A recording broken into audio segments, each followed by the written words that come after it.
അടുത്ത ടോപ്പിക് ആയിട്ടുള്ള ഇൻവെസ്റ്റ്മെന്റ് എന്താണെന്ന് നമുക്ക് നോക്കാം. നമ്മുടെ ജീവിതത്തിൽ ഒരിക്കലെങ്കിലും കേട്ടിട്ടുണ്ടാവും അല്ലെ, ഇൻവെസ്റ്റ്മെന്റ് അല്ലെങ്കിൽ നിക്ഷേപണം. നമ്മൾ എന്തിനായിരിക്കും നിക്ഷേപിക്കുന്നുണ്ടാവുക? ചില ആൾക്കാർ ഒരു FD ആയിട്ട് ഇടുന്നത് ബാങ്കിൽ ഒരു സേവിങ്സ് ആയിട്ട് കിടന്നോട്ടെ എന്നുള്ളതാണ്. പക്ഷെ അതല്ല ശരിക്കും നമ്മളവിടെ ചെയ്യുന്നത്. ടു ഗ്രോ മണി എന്നുള്ളൊരു കാര്യമാണ്, വെൽത്ത് ക്രിയേഷൻ എന്നുള്ളതാണ്. നമ്മൾ സാധാരണ ഒരു ബാങ്കിൽ അല്ലെങ്കിൽ നമ്മുടെ വീട്ടിന്റെ ലോക്കറിൽ പൈസ വയ്ക്കുകയാണെങ്കിൽ എന്ത് ചെയ്യുന്നില്ല, അതവിടെ വളരുന്നില്ല. വേറെ നിങ്ങൾ ഇത് കൊണ്ടുപോയിട്ട് FD ആയിട്ടോ സ്റ്റോക്ക് മാർക്കറ്റിലോ മ്യൂച്വൽ ഫണ്ട് ആയിട്ടോ ഒരു പ്രോപ്പർട്ടി പർച്ചേസ് ചെയ്യുകയാണെങ്കിൽ അതിന്റെ വാല്യൂ അവിടെ വളരുകയാണ്. അപ്പൊ നിങ്ങൾ ആലോചിക്കുന്നുണ്ടാവും, എന്തിനാണ് ഈ വാല്യൂ വളർത്തുന്നത്? വെൽത്ത് ക്രിയേഷന് പുറമെ നിങ്ങൾ ആലോചിക്കേണ്ട കാര്യമാണ് പണപ്പെരുപ്പം അല്ലെങ്കിൽ ഇൻഫ്ലേഷൻ എന്ന് പറയുന്നത്. ടു ബീറ്റ് ഇൻഫ്ലേഷൻ എന്നുള്ളൊരു കാര്യമാണ്. നമ്മൾ കഴിക്കുന്ന ഭക്ഷണം, എഡ്യൂക്കേഷൻ, ഈ പറയുന്ന ഗുഡ്സ് ആൻഡ് സർവീസസിന്റെ പ്രൈസ് എല്ലാ വർഷവും ഉയർന്നു വരികയാണ്. എല്ലാ വർഷം നോക്കിയില്ലെങ്കിൽ പോലും എല്ലാ ക്വാർട്ടറിലെങ്കിലും കൂടുന്നുണ്ട് ചില കാര്യങ്ങളിൽ. അപ്പൊ നമ്മുടെ പൈസ ഇൻഫ്ലേഷനെക്കാട്ടിലും വേഗത്തിൽ വളർന്നില്ല എന്നുണ്ടെങ്കിൽ നമ്മുടെ പൈസയുടെ വാല്യൂ എന്താണ്, കുറഞ്ഞു വരും. അപ്പോ ഇൻവെസ്റ്റ് ചെയ്യുന്നത് കൊണ്ട് നമുക്ക് എന്ത് ചെയ്യാൻ പറ്റും? നമ്മുടെ പൈസ ഇൻഫ്ലേഷന് ബീറ്റ് ചെയ്യാനുള്ള ഒരു ട്രാക്കിലേക്ക് നമുക്ക് കൊണ്ടുവരാൻ പറ്റും. നമുക്ക് വേറെ കാര്യങ്ങളൊന്നും ആലോചിച്ചാലോ, നമ്മുടെ ഗോൾസ് അച്ചീവ് ചെയ്യാൻ പറ്റും അല്ലെ. ഈ പറയുന്ന ഷോർട്ട് ടേം ഗോൾസ് നമുക്ക് അച്ചീവ് ചെയ്യാം. ഫോർ എക്സാമ്പിൾ ഒരു വാച്ച് വാങ്ങണം, അത് നല്ലൊരു ഷോർട്ട് ടേം ഗോളാണ്. അഗെയിൻ ലോങ് ടേം ഗോൾ നോക്കുകയാണ്, നമുക്ക് വലിയൊരു വീട് വാങ്ങണം, അല്ലെങ്കിൽ നമ്മുടെ ഒരു ഡ്രീം കാർ, അല്ലെങ്കിൽ നമ്മുടെ ഡ്രീം ആയിട്ടുള്ള വേറെ കുറെ ഡ്രീം ഇൻവെസ്റ്റ്മെന്റ് പ്രോജക്ട്സുകൾ തുടങ്ങണം, അല്ലെങ്കിൽ ഒരു ബിസിനസ് തുടങ്ങണം. ഇങ്ങനെയുള്ള കാര്യങ്ങൾക്കും ഇൻവെസ്റ്റ്മെന്റ് നമ്മളെ സഹായിക്കും. നമ്മൾ ഫസ്റ്റ് ഒക്കെ പഠിച്ച പോലെ തന്നെ ടു ഗെയിൻ ഫൈനാൻഷ്യൽ ഫ്രീഡം അല്ലെ, നമുക്ക് ഈ പറയുന്ന സ്മാർട്ട് ആയിട്ടുള്ള ഇൻവെസ്റ്റ്മെന്റ് ചെയ്തു കഴിഞ്ഞാൽ പണം വളർത്തിയെടുക്കാൻ പറ്റുകയാണെങ്കിൽ then we are buying back our time.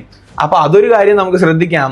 And investment ഒരു ഡിസിപ്ലിൻ ആയിട്ടും റെസ്പോൺസിബിൾ ആയിട്ടുള്ള ഒരു കാര്യം കൂടെയാണ്. അപ്പൊ നിങ്ങൾ എന്നും ആലോചിക്കുക, കാരണം ഇൻവെസ്റ്റ്മെന്റ് ഒരു ടീച്ചിങ് ചെയ്യുന്ന ഒരു കാര്യം എന്ന് വെച്ച് കഴിഞ്ഞാൽ it teaches you discipline and patience എന്ന് പറയാം. കാരണം നിങ്ങൾ വളർത്തിയെടുക്കുന്നുണ്ട് ഒരു സാമ്പത്തികമായിട്ടുള്ള വളർച്ച, അതൊരു തലമുറേനെ ചിലപ്പോൾ ഹെൽപ്പ് ചെയ്തേക്കാം, അടുത്ത തലമുറേനെ ഹെൽപ്പ് ചെയ്തേക്കാം. So it's not just about money, it's about a responsibility അല്ലെ. നിങ്ങളുടെ മക്കൾക്കും നിങ്ങൾ വരാൻ പോകുന്ന തലമുറയ്ക്കും നിങ്ങൾ ഉണ്ടാക്കി വെക്കുന്ന wealth they will be for ever B grateful എന്ന് വേണമെന്നൊരു കാര്യം പറയാം. സോ സ്റ്റുഡൻസ് പ്രത്യേകിച്ച് പഠിച്ചു വരുന്ന സ്റ്റുഡൻസ് മനസ്സിലാക്കേണ്ട കാര്യം എന്താ പറയുക, money should work for us. പ്രത്യേകമായിട്ട് ഈ ഒരു ബുക്ക് നിങ്ങൾ ഒരിക്കലെങ്കിലും ജീവിതത്തിൽ വായിക്കേണ്ടതാണ്, the rich dad poor dad. And the second book എന്ന് പറയുന്നത് psychology of money, and third one എന്ന് പറയുന്നത് സയൻസ് ഓഫ് ഗെറ്റിംഗ് റിച്ച്. ഈ ബുക്സ് എല്ലാവരും ഇതിൽ ഏതെങ്കിലും ഒരെണ്ണമെങ്കിലും നിങ്ങൾ നിർബന്ധമായിട്ട് ജീവിതത്തിൽ ഒരിക്കലെങ്കിലും വായിക്കേണ്ടതാണ്. അപ്പൊ നമുക്ക് അടുത്തൊരു ടോപ്പിക് ആയിട്ടുള്ള കാര്യങ്ങൾ, നമുക്ക് ഇമ്പോർട്ടന്റ് ഓഫ് ഇൻവെസ്റ്റ്മെന്റിനെ കുറിച്ച് ഞാൻ ഡിസ്കസ് ചെയ്തു. ഒന്നുകൂടെ ഞാൻ പറഞ്ഞുതരാം. അപ്പൊ ആലോചിച്ച് വെക്കുക, financial backup, asset diversification, financial independence, life style upgrade. And പുറമെ ഇന്ത്യയിലുള്ള ആൾക്കാരാണെങ്കിൽ ടാക്സ് ബെനിഫിറ്റ്സ് ഉണ്ടാവും. നമ്മുടെ ദുബായിലാണെന്നുണ്ടെങ്കിൽ you don't have to worry about this stuff. അപ്പൊ നമുക്ക് അടുത്ത ടോപ്പിക്കിലോട്ട് പോവാം. അടുത്ത സ്ലൈഡിൽ നിങ്ങൾക്ക് കാണാം there are 2 kinds of investors എന്നുള്ള കാര്യം. അപ്പൊ ഇൻവെസ്റ്റർ ആരായിരിക്കും നമുക്കറിയാം, പണം നിക്ഷേപിക്കുന്ന ആളെയാണ് നമ്മൾ ഇൻവെസ്റ്റർ എന്ന് വിളിക്കുന്നത്. ഇൻവെസ്റ്റേഴ്സിൽ തന്നെ ഇൻസ്റ്റിറ്റ്യൂഷൻ ഇൻവെസ്റ്റേഴ്സ് എന്നും പറയും, റീറ്റെയിൽ ഇൻവെസ്റ്റേഴ്സ് എന്ന് പറയും. റീറ്റെയിൽ ഇൻവെസ്റ്റേഴ്സ് എന്ന് പറയാൻ നമ്മളെ പോലെ ചെറുകിട ഇൻവെസ്റ്റ്മെന്റ് എന്ന് പറയും. ചെറുകിട ഇൻവെസ്റ്റ്മെന്റ് എന്ന് പറഞ്ഞാൽ 8,000 കോടിയുടെ താഴേക്ക് ഇൻവെസ്റ്റ് ചെയ്യുന്ന ആൾക്കാരെ നമുക്ക് റീറ്റെയിൽ ഇൻവെസ്റ്റേഴ്സ് എന്ന് പറയാം. ആൻഡ് $1 billion, അതായത് 8,300 കോടി അതിന് മുകളിൽ ഇൻവെസ്റ്റ് ചെയ്യുന്ന ആൾക്കാരെ നമുക്ക് ഇൻസ്റ്റിറ്റ്യൂഷൻ ഇൻവെസ്റ്റേഴ്സ് എന്നും പറയാം. ഈ ഇൻസ്റ്റിറ്റ്യൂഷൻ ഇൻവെസ്റ്റേഴ്സിന് തന്നെ നമുക്ക് രണ്ടായിട്ട് ഒന്നും കൂടെ കാറ്റഗറൈസ് ചെയ്യാം. That is foreign institution investors and domestic institution investors. അപ്പൊ ഇതിന് FII എന്താണ് നമുക്ക് ആദ്യം നോക്കാം. ഫോറിൻ ഇൻസ്റ്റിറ്റ്യൂഷൻ ഇൻവെസ്റ്റേഴ്സ് എന്ന് പറയുമ്പോൾ നമ്മുടെ രാജ്യത്ത് നിന്ന് പുറത്തുനിന്ന് വന്ന് ഇൻവെസ്റ്റ് ചെയ്യുന്ന ആൾക്കാരായിരിക്കും. ഫോർ എക്സാമ്പിൾ ബ്ലാക്ക് റോക്ക്, നിങ്ങൾ ഈ അടുത്ത് കേട്ടിട്ടുണ്ടാവും അല്ലെ, ബ്ലാക്ക് റോക്ക് മെർജസ് വിത്ത് റിലയൻസ് ഇൻഡസ്ട്രീസ്. സോ ഈ പറയുന്ന ആൾക്കാർ വളരെ വലിയ റോൾ പ്ലേ ചെയ്യുന്ന ആൾക്കാരാണ് ഒരു എക്കണോമിയിൽ അല്ലെ. ഒരു എക്കണോമിയെ സംബന്ധിച്ചോളം എത്രത്തോളം ഇൻഫ്ലോ വരുന്നുണ്ടോ അത്രയും നല്ല ബെറ്റർ ആയിട്ടുള്ള എക്കണോമി ആയിട്ട് ഡെവലപ്പ് ചെയ്യാൻ സാധിക്കും. And this guys start to invest more than ഒരു $1 billion, and which is a huge considerable amount അല്ലെ നോക്കുമ്പോൾ.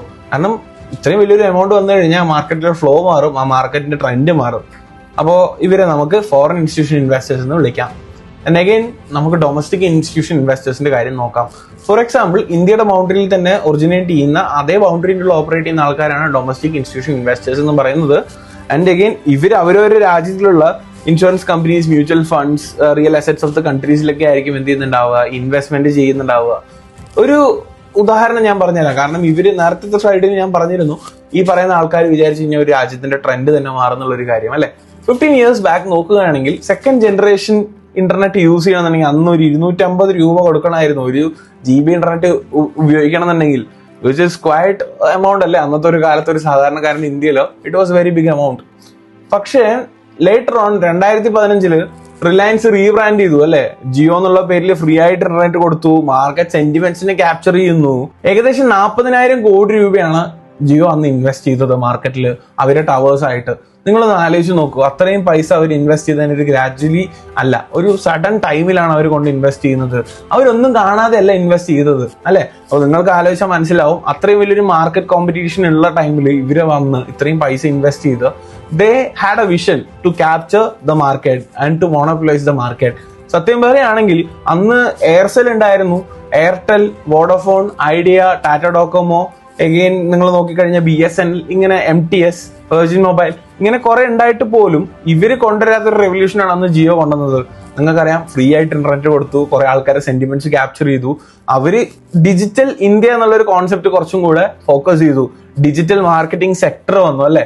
അപ്പോ എല്ലാം സാധ്യമായത് ആ ജിയോ കൊണ്ടുവന്ന റെവല്യൂഷൻ കാരണമാണ്. കാരണം ഇന്റർനെറ്റ് ഇത്രയും ചീപ്പായിട്ട് കൊണ്ടുവന്നു. നിങ്ങളൊന്ന് ആലോചിക്കുക, 10-15 വർഷം മുമ്പ് 1 GB ഇന്റർനെറ്റിന് 250 രൂപ കൊടുത്തോണ്ടിരുന്നപ്പോ നമുക്കിപ്പോ 200 രൂപയ്ക്ക് ഒരു മാസം വേണമെങ്കിൽ മൊത്തം നെറ്റ് റീചാർജ് ചെയ്തിട്ട് ഇന്ത്യയിൽ ഉപയോഗിക്കാം.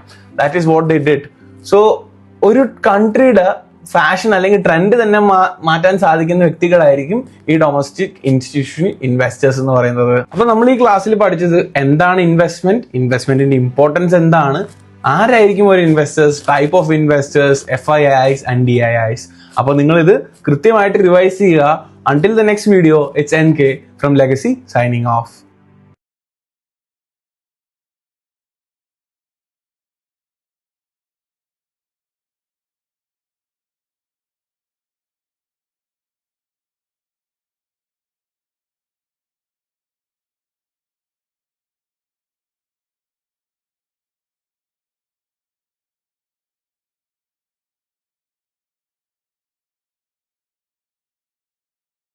I hope you remember the most important 3 F's of finance.